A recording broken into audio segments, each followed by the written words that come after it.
So, what happens when your momentum wavers? Okay, so we all experience those slow days. So, here are two quick tactics to lift and relaunch. So, the first thing you can do is visualize your next small win.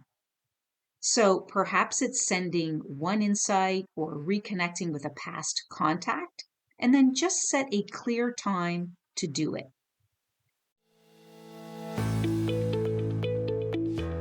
I'm Sylvia Garibaldi, founder and CEO of a well-established marketing training and done-for-you services company, tailored specifically for the modern legal and financial professional worldwide. While it's taken some trial and error to figure out which methods get the best results for professionals who are looking to grow their practices, fast forward to today, my team and I have nailed down and perfected a process that has helped so many of our clients consistently achieve outstanding results and create a legacy for their practices.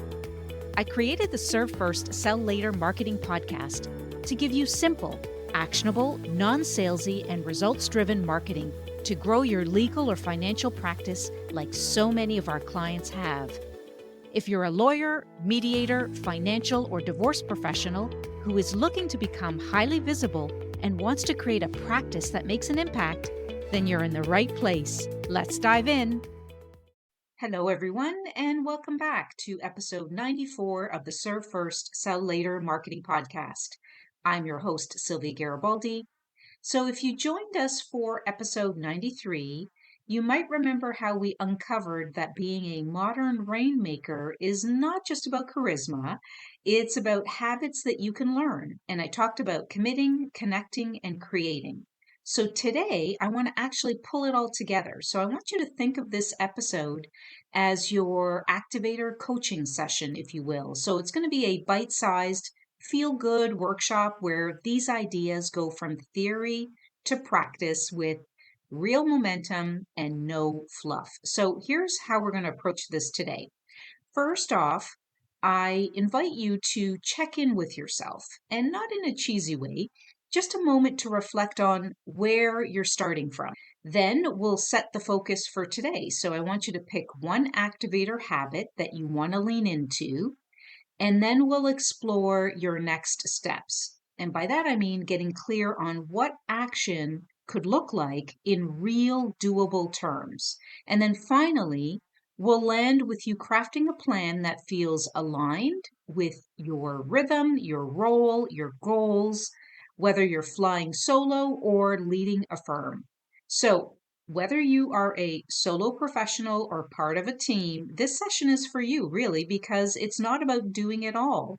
It's about choosing one thing, gaining clarity, and then giving yourself a moment of accountability. All right, so let's dive right in. So I want you to pause for a second and do a quick refresher on what the activator mindset is all about without rehashing every detail, but just grounding ourselves in why it matters and how we're shaping the coaching session. Okay. So in episode 93, we talked about being an activator and what that meant. So it really meant doing three key things consistently. The first one is to commit, and that means treating business development as part of your job, not an afterthought. Okay? So activators block out time every single week, and almost 90% of them do this consistently.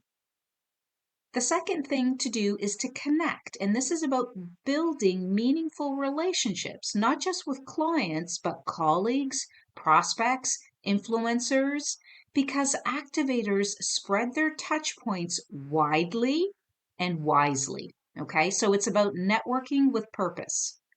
And the third thing to do is to create, and this is the most powerful of all, because activators don't wait to be asked.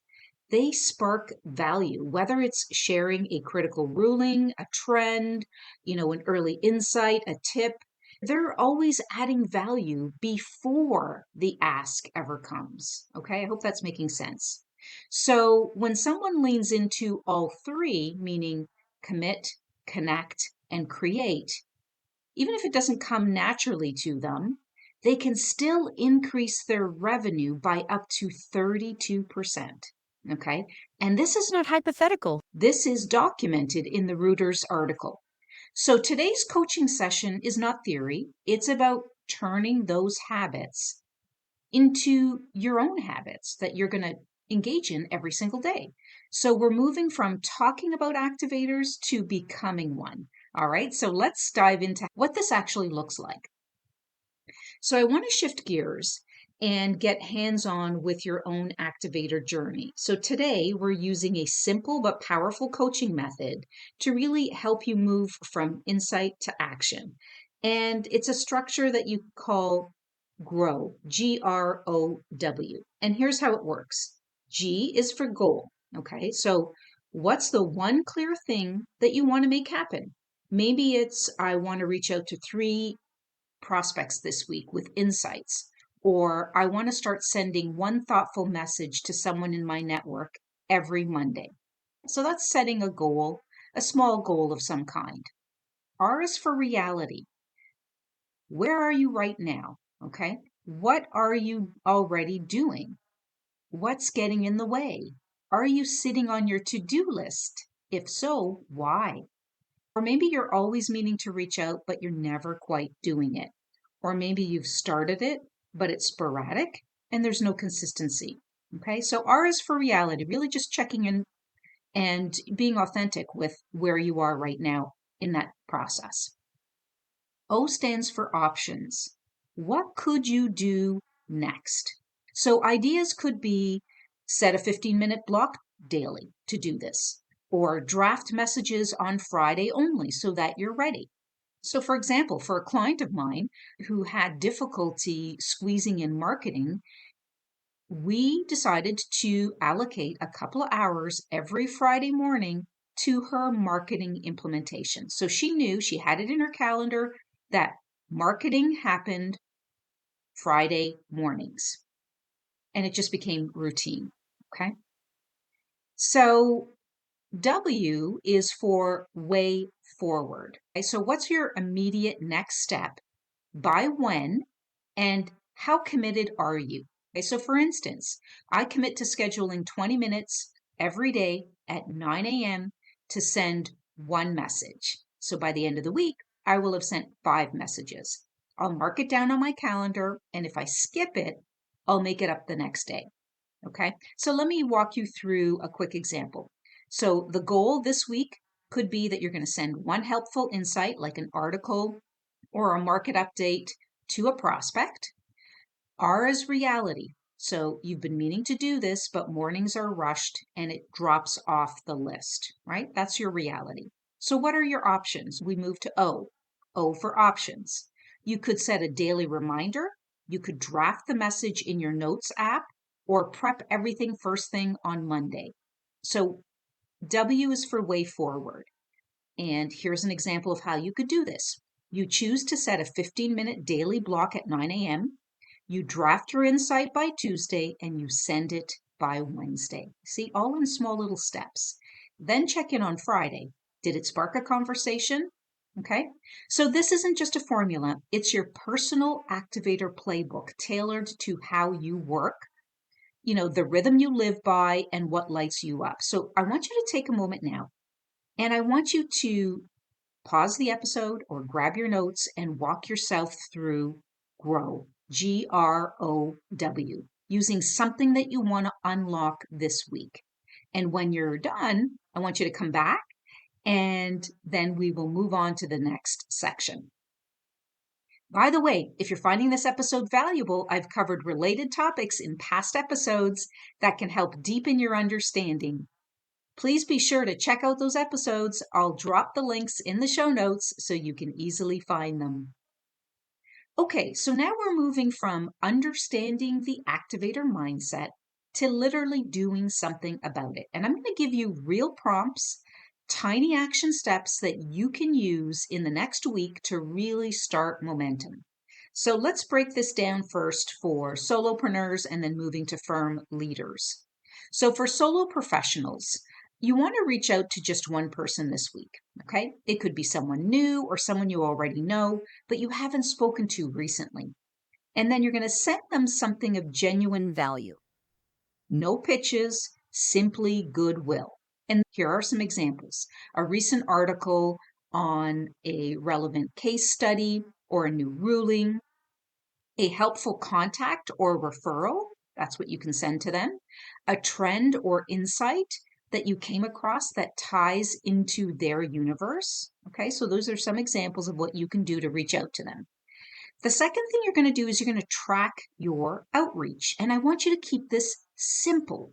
Write it down in a journal, a spreadsheet, maybe keep it in your notes app. So really select something that's simple for you to use. And this is what you're going to log in: who you reached out to, what you sent, and any follow-up or responses that they gave you. And what this does is this just builds accountability and gives you the confidence to repeat and refine. Okay? And here's a bonus tip. If that person responds, then maybe think of following up again at a later time to keep your actions consistent. And the reason why I'm suggesting you do this is because when someone responds favorably to your message, this could imply that they're interested in your updates or staying in contact with you. So you need to build some cadence around this, and small follow-ups can spark engagement over time. Okay, I hope that's resonating with you. All right, so let's take a look at firm leader prompts to build that momentum more from a firm perspective. So here's what you can do. You can launch a 4-week Activator mini pilot. And so what this looks like is you invite a small group, maybe associates or mid-level team members, to focus on one business development behavior each week. Okay, so week 1 is commit, block time for outreach. Week 2, I want you to connect, introduce someone internally or externally. Week 3, I want you to create. So that means I need you to send a value-driven insight. Week 4, you reflect and repeat. Okay?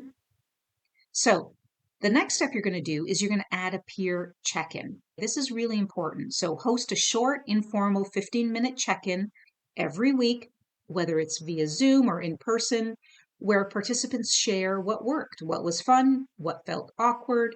And what this does is it normalizes the practice and builds support. Then you can also set up a shared feedback loop, right? So whatever you're using, maybe you communicate via a Slack channel, or you're rotating business development spotlights in a team meeting where people share one success or one insight. And this keeps the behaviors visible and valued. And it also creates motivation because people are listening and seeing what others are doing. All right. And then the next thing you need to do from a firm perspective is you need to track a few key simple metrics. So the number of outreach touches, meaning emails and messages, the number of insight shares, for example, articles, updates, internal or external introductions made. You want to track those as well. And then you want to form capture rates of client or prospect engagements. And these help you see trends and iterate without needing elaborate dashboards. Okay. And what you can do also as a bonus tip here is you can tie this pilot into your associate training and retention strategy, because firms that teach business development habits not only grow revenue, but they also win in the talent war. Okay, and that's pretty important for a lot of law firms. So why do these prompts work? Very simply because they're bite-sized, yet they're impactful, right? A simple outreach once a week adds up to reputation over time. And another reason is because it builds discipline, right? Tracking and reflection moves business development from wishful thinking to a routine. It also fosters culture, right? We know pilots with peer support and tracking really normalizes business development behavior firm-wide, and this is really important. You want to really commit to that. And it also helps you scale over time. These are habits, not fire drills, and habits that win in the long run. Okay, so as a quick recap, so for solopreneurs, you want to reach out to one contact this week, make it valuable, track it, and reflect. For firms, you can launch the 4-week Activator pilot that I just talked about, which is really simple to do and easy to implement. You're going to build peer support, and you're going to track simple business development behaviors. This is how momentum looks like in action, okay? Tiny steps that you're building together. So now it's time for the glue that holds it all together, and that is the power of accountability. So I want to say this. Accountability is not a nice to have, okay? It's really where the magic happens. And studies show that when we're accountable to others, we're much more likely to follow through. It's actually a protective factor against drift, procrastination, and what psychologists call diffusion of responsibility, okay? This is why at SG and Associates, our marketing coaching accountability for lawyers, mediators, and divorce professionals is so popular. We coach so many clients through the process and keep them accountable to results, okay? If this is you and you're interested in learning how could this work for you, then I'd love for you to set up a strategy call with me, and you can find a link in the show notes. Okay, so let's talk about what you can do right now. Okay, so for solo professionals, here's a powerful and simple tweak. Think about forming a small peer pod. So this could be just 2 or 3 other solo practitioners, and you're going to meet informally each week via video or in person, and you're going to share one activator task that you're committed to, what you did and what actually came from it. And then you're going to ask each other one question. What's the smallest follow-up that you'll do before we talk again? And that little loop is your accountability engine. Okay. So why peer pods? Simply because research shows that peer learning groups boost performance, they deepen skill application, and they help us stay consistent. Because peers who expect us to show up actually ignites motivation that's more sustainable than directive pressure. Okay, I hope that's making sense. So for firm leaders, here's how to extend that accountability across your team. So after your activator pilot, you can organize accountability pairs or trios within the group. So how you do this is you create a simple structure, and that's a quick weekly check-in, maybe just a few minutes where you share your focus, say if you hit it, and what's blocking you, okay? And then you should reward transparency, celebrate the effort, celebrate the obstacles, the calls, the links shared, even if the outcome, as I mentioned, isn't positive or immediate, okay? Because you're celebrating consistency, because you're celebrating taking action. So accountability works best in small, psychologically safe groups where people feel confident admitting that things didn't go well. Now that you've taken those first practical steps from this episode, whether it's sending an insight, joining or forming a peer pod, or blocking regular business development time, this is your moment to pause and reflect. So let's talk about how you can now look back, celebrate what's working, and then refine what's not. Okay. So once you've implemented something from today, set aside a quick moment, maybe at the end of the week, and I want you to ask yourself a couple of key questions because it's so easy to move fast and really forget to honor progress, no matter how small. But pausing to recognize small wins builds confidence, shifts your mindset, and really fuels motivation to keep going. All right, so here's your key questions or mini win sheet, if you will, that you can use. So the first question is, what went well this week? So I want you to pick 2 things, big or small, that moved the needle even slightly. Even slightly, I want you to capture it. The second question to ask yourself is, what surprised you the most? Maybe a simple outreach sparked a conversation that you weren't expecting, or you found clarity in doing a mid-task. The third question I want you to ask yourself is, what learning came from this? So reflect on what worked so that you can replicate it smartly next time. Write it down because this helps you see momentum over time. That's really key. So what happens when your momentum wavers? Okay, so we all experience those slow days. So here are two quick tactics to lift and relaunch. So the first thing you can do is visualize your next small win. So perhaps it's sending one insight or reconnecting with a past contact, and then just set a clear time to do it. The second thing you can do is reach out for encouragement. So I want you to text your accountability partner or your peer pod and say, hey, I need a nudge to send one insight today. Does anybody want to do that with me? Okay, so remember that peer nudges, they can be life-changing. You need to remember that small steps can set up real opportunities for the next week, for the next month, for the next year. So it's really important to take action.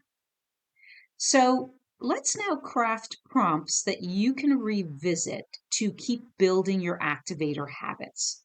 For example, for solo practitioners, what's one value that you can share this week with no ask included, right? You're just giving. And the next thing I want you to ask is, who will you reach out to and when? So when you think about this, these are two simple questions that can be followed up with two simple actions. And really, how much time would these two questions or two actions take you to implement? Less than 30 minutes? I would suspect so. Okay. For some of you, you may already know what value you want to send. And if that's the case, you just have to think about who's the one person you're going to reach out to. So for some of you, it could take less than 10 minutes to do. For firm leaders, I want you to ask yourself, which team member will you highlight for following through on an activator habit? And then how will you celebrate it? The next question you can ask yourself is, what peer pod check-ins will you schedule next? So these prompts keep you accountable, and they get better the more specific you make them. So in a nutshell, set aside a few minutes after action, after real action, to reflect using those guided questions that I just gave you. And then when efforts fade, I want you to pick one small next step and lean in on your accountability setup. Use those prompts to stay consistent over time. So I know I covered a lot in today's session, so thank you for sticking with me. Now that you've taken those first steps toward your activator journey, I'd like to leave you with something that feels meaningful. And this isn't about ticking off boxes. It's about waking up, even just a little, and remembering who you are becoming. You've done something really real here today. You've leaned in, you're trying, you're listening to this episode because you're serious about doing this. So that's worth celebration. So here's what I want you to feel. I want you to feel capable because you are. Momentum is not about velocity. It is about consistency. It's about tiny moves that over time become defining. So that call that you made, the insight that you shared, and the conversation that you started, those are not small steps. Those are big steps, and they need to be celebrated because you will see progress from those actions. So take a breath. Maybe even smile at yourself for showing up because you have the power to light something new here. And you're not waiting for perfect clarity. You're being clear where it matters, and that is right now. So keep that spark warm, reach out, connect with someone. Don't have an agenda, just presence. Let that rhythm carry forward. You're not doing a performance. You're doing this intentionally, step by step. I'm already looking forward to when we circle back together. That'll be our moment, not to judge, but to recognize how far you've come. So I hope this episode sparks something for you. Maybe you're thinking that these ideas feel doable, even inspiring. If so, please pay it forward, tell a colleague or one peer, and share it in your practice circle, or maybe bring it into your next meeting. And if you haven't already, please make sure to subscribe so that you don't miss future episodes packed with actionable strategies to grow your practice. See you in the next episode.